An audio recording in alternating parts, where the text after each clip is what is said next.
मित्रांनो, जय हिंद. सोनं आणि लोखंड आपसामध्ये संवाद करीत होते.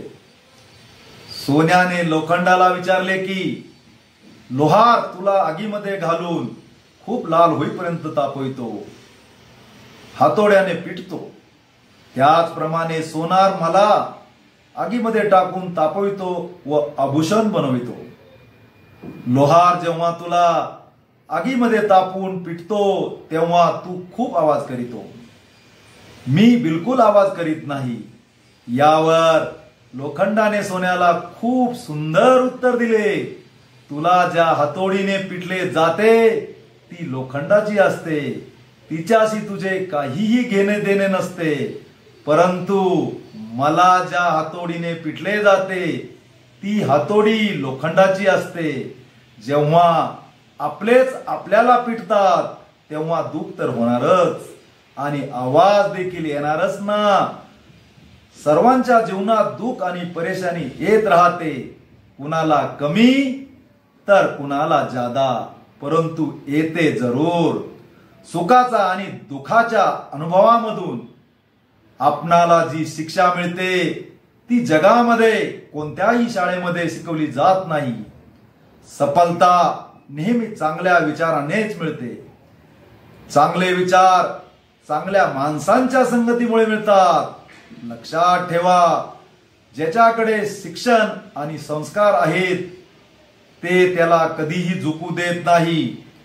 संस्कार तुम्हाला खाली पडू देत नाही.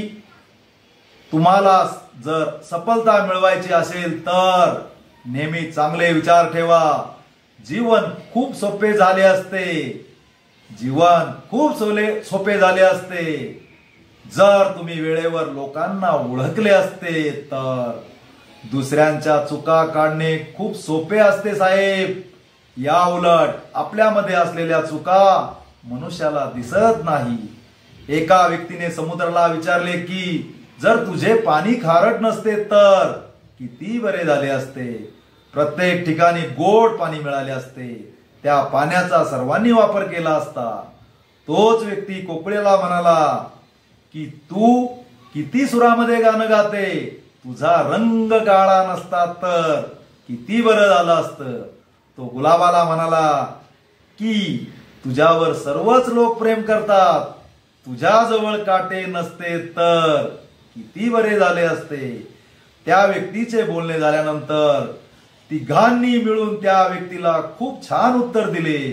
तिघे त्याला म्हणाले की जर तू दुसऱ्यांचे दोष काढीत बसला नसता तर किती बरे झाले असते.